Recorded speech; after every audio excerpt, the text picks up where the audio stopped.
अब गांवों में भी डिजिटल क्रांति तेजी से पहुंच रही है। इसकी अगुवा बन रही हैं ग्रामीण महिलाएं। डिजिटल सखी परियोजना के जरिए गांव की महिलाएं अब बैंकिंग, ऑनलाइन भुगतान और सरकारी योजनाओं को लोगों तक पहुंचाकर आत्मनिर्भर बन रही हैं। डिजिटल सखी परियोजना ग्रामीण महिलाओं को डिजिटल और वित्तीय रूप से सशक्त बनाने की एक खास पहल है। इसके तहत 18 से 50 वर्ष की महिलाओं को स्मार्टफोन, इंटरनेट और डिजिटल बैंकिंग की ट्रेनिंग दी जाती है। ट्रेनिंग के बाद ये महिलाएं गाँव-गाँव जाकर लोगों को यूपीआई, ऑनलाइन बैंकिंग और कैशलेस भुगतान का तरीका सिखाती हैं। डिजिटल सखी अब गांव में मिनी बैंक की तरह काम कर रही हैं। अंगूठे के निशान से पैसा निकालना, बिजली बिल जमा करना, पेंशन दिलाना और सरकारी योजनाओं के आवेदन कराना इनके प्रमुख कामों में शामिल है। इससे ग्रामीण महिलाओं को रोजगार भी मिल रहा है और वह हर महीने अच्छी कमाई कर रही हैं। कुशीनगर, देवरिया और गोरखपुर समेत यूपी के कई जिलों में यह योजना तेजी से आगे बढ़ रही है। सरकार का लक्ष्य हर ग्राम पंचायत में कम से कम 2 डिजिटल सखी तैयार करना है। जागरूक करना तो हमारी पहली जिम्मेदारी है।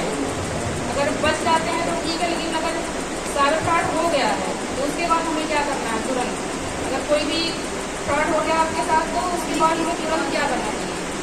सबसे पहले हमें 1090 पे कॉल करना चाहिए। 1090 पे नहीं, सॉरी 1920 पे कॉल करना चाहिए। तो अगर 1920 पे कॉल नहीं लगता है, जैसे बाई चांस एक ही बार कई लोग कॉल कर रहे हैं एक ही टाइम पे, तो कभी कोई बिजी जाता है या फिर कॉल नहीं लगता। जैसे 112 भी आप लोग मिलाते होंगे या कोई मिलाया होगा, कभी कोई बिजी जाता नहीं लगता है। तो कभी कभी लगता है लोगों को कि ये सब तो ऐसे ही नंबर चलाए गए हैं, कोई काम तो नहीं है। लेकिन ऐसी बात नहीं है, क्योंकि एक ही लोग नहीं हो सकता, एक ही टाइम पे 10 लोग कॉल कर रहे हो, 10 लोग को 112 की जरूरत हो। तो अगर आप लगातार ट्राई करते रहेंगे तो 10 मिनट 15 मिनट में या जब भी कॉल लग जाएगी। तो सबसे बड़ी प्रियोरिटी आपकी है कि अगर फ्रॉड हो गया है तो आप 1930 पे तुरंत कॉल कर दें। कॉल करके अपनी पूरी डिटेल रखिए, मतलब बैंक अकाउंट डिटेल, और जिस नंबर से मान लीजिए फ़ोन करके कोई फ्रॉड किया है, जैसे कोई व्हाट्सएप कॉल कर दिया या कोई आपका रिश्तेदार बन के फ़ोन कर दिया या कोई बैंक से बन के फ़ोन कर दिया या हॉस्पिटल से फ़ोन कर दिया या पुलिस वाले भी बन के फ़ोन कर देते हैं लोग कि हम इस थाने से बोल रहे हैं। ये डिजिटल सखी परियोजना जो है, इससे आम जनता, क्योंकि हम लोग जो काम करते हैं, हमारा स्टाफ जो काम करता है वो घर घर जाके करता है, तो हम ग्राउंड लेवल से लोगों को बेनिफिट दे रहे हैं। क्योंकि आम लोगों को तभी जागरूक भी किया जा सकता है और उनको लाभ भी दिलाया जा सकता है जब तक हम उन तक पहुंच नहीं बनाएंगे। क्योंकि कुछ ऐसी चीजें चल रही हैं जो ऊपर हाई लेवल तक ही चलती हैं और जो ग्राउंड लेवल तक नहीं जाती, इसलिए आम जनता को उसका लाभ नहीं मिल पाता है। सहयोग किस तरह करती है? मान लीजिए कोई गरीब है, कोई गरीब महिला है, आप उसके पास गए, वो कुछ करना चाहती है, कोई योजना है डिजिटल सखी परियोजना की? हाँ, डिजिटल सखी परियोजना के तहत हम लोग अपनी संस्था से ही उनको हैंड होल्ड सपोर्ट भी देते हैं, ब्रांडिंग भी करते हैं। और हैंड होल्ड सपोर्ट हम तभी देते हैं, देख लेते हैं उससे पहले कि उसका नीड क्या है, नीड के अनुसार ही हम उसको हैंड होल्ड सपोर्ट देते हैं। अब हैंड होल्ड सपोर्ट में वो क्या चाहती है हमसे संस्था से, तो हम लोग 80% उसको पैसा देते हैं या सामान भी देते हैं और वो अपना 20% हम उसमें लगाती, ताकि इसलिए भी लगवा लेते हैं क्योंकि अगर किसी को फ्री में हम कोई भी सामान देंगे तो वो उतने अच्छे से वर्क नहीं करता है और उसको उतना महत्व नहीं देता है। और अगर हम उसका 20% उसमें इन्वेस्ट भी करवाते हैं तो वो अपना कार्यक्रम या अपना व्यवसाय बहुत अच्छे से चलाती है और उस पर पूरा ध्यान देती है। इसमें कौन कौन से उपकरण शामिल हैं? इसमें जैसे अभी ग्राउंड लेवल पे जो हमने हैंड होल्ड सपोर्ट दिया था, तो हमने कहीं कहीं पे काउंटर भी दिए हैं महिलाओं को व्यवसाय चलाने के लिए। कहीं पे जैसे महिलाएं जैगरी का कर रही हैं तो उनको हमने कुछ कंटेनर वगैरह भी दिए हैं जिससे उसकी क्वालिटी भी मेंटेन रहे और स्वच्छता पे भी वो फोकस करे। और इसके बाद भी हमने आपको कुछ महिलाएं ऐसी जो कुल्हड़ बना रही थी, लेकिन उसका वो इतने अच्छे बेनिफिट से नहीं बना पा रही थी और उसमें साफ सफाई भी नहीं आ रही थी, तो उसका कुल्हड़ जो बिकता था वो इतने अच्छे रेट पे नहीं जाता था। उसको हमने इलेक्ट्रॉनिक चौक भी दिया है। और इसके बाद हमने कुछ लोगों को अभी CSC सेंटर भी हमने दिया है, हमारी ही डिजिटल सखी है, उसको अगर वो आगे बढ़ना चाह रही तो हमने उसको सपोर्ट भी दिया। अलग अलग तरीके से करते हैं। आप लोग डिजिटल प्रचार कर रहे हैं, डिजिटल यूज करने का सबको बता रही हैं।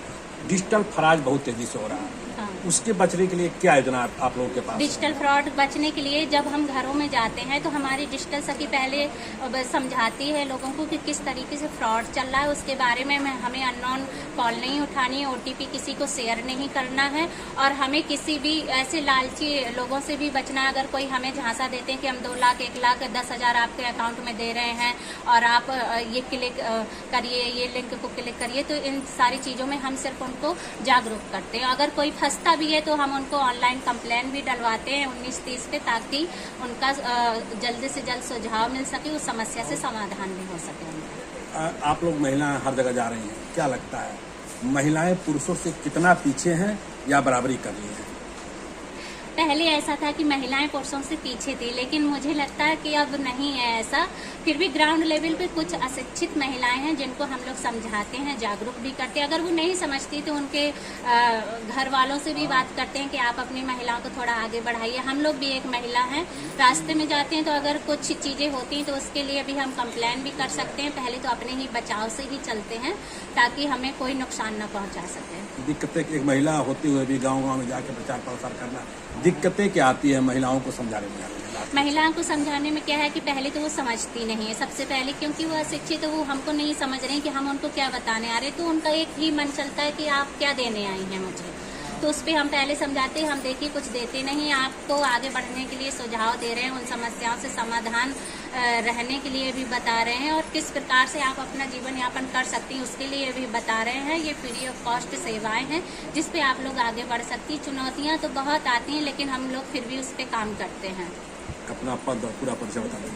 मेरा नाम सीमा सिंह है, मैं सुकरौली क्लस्टर में प्रोजेक्ट कोऑर्डिनेटर हूं और ये डिजिटल सखी परियोजना है जो बायफ संस्था के सहयोग और एल&टी फाइनेंस की तरफ से चलाई जा रही है, जिसमें 100 डिजिटल सखियां कुशीनगर डिस्ट्रिक्ट में काम कर रही हैं और वो प्रतिदिन अपना 2 से 3 घर जाके काम करती हैं, जिसमें वो महिलाओं और पुरुषों को समझाती भी हैं किस तरीके से फ्रॉड हो रहा है, डिजिटल फाइनेंशियल क्या है, व्यवसाय किस प्रकार से करना है, उस पर ट्रेनिंग हम किस प्रकार से दिला सकते हैं। महिलाओं को ज़्यादा से ज़्यादा सरकारी योजनाओं से भी लिंकेज करवाते हैं। जिनके पास सरकारी योजनाओं के लाभ नहीं पहुंच रहे हैं तो नीड असेसमेंट करके हम उन तक वो सारी योजनाओं को पहुंचा रहे हैं। कार्य में बताते हैं और फिर सरकारी योजना, जैसे बहुत सी योजनाएं ऐसी होती हैं जिनके बारे में लोग नहीं जानते और या उन तक पहुंच ही नहीं पाती है, क्योंकि हमारा गाँव ग्रामीण क्षेत्र है जहाँ पे लोगों को नहीं मालूम। अगर मालूम भी रहता है एक पर्सन को तो दूसरे पर्सन को नहीं बताता। यहाँ पे ये भी होता है कि अगर एक पर्सन को मालूम है, अगर वो पूछने भी जाएगा कि भैया आपने ये काम कैसे करा लिया है, तो वो नहीं बताता है। भले उसका पैसा नहीं लग रहा है लेकिन वो बताएगा नहीं। इसलिए हम लोगों को इस कार्य के लिए निवेदन किया गया है कि आप जाइए और उन्हें डिजिटल फ्रॉड, पेमेंट और सरकारी योजनाओं से जुड़ी जानकारियाँ दीजिए, जैसे सुमंगला हो गया, सुकन्या हो गया, राइट टू एजुकेशन हो गया। ऐसी बहुत सी योजनाएं हैं, प्रधानमंत्री सुरक्षा बीमा है, आवास योजना है, जीवन ज्योति बीमा है। गोरखपुर मंडल से सत्यनारायण चौरसिया की रिपोर्ट, TV1 इंडिया न्यूज।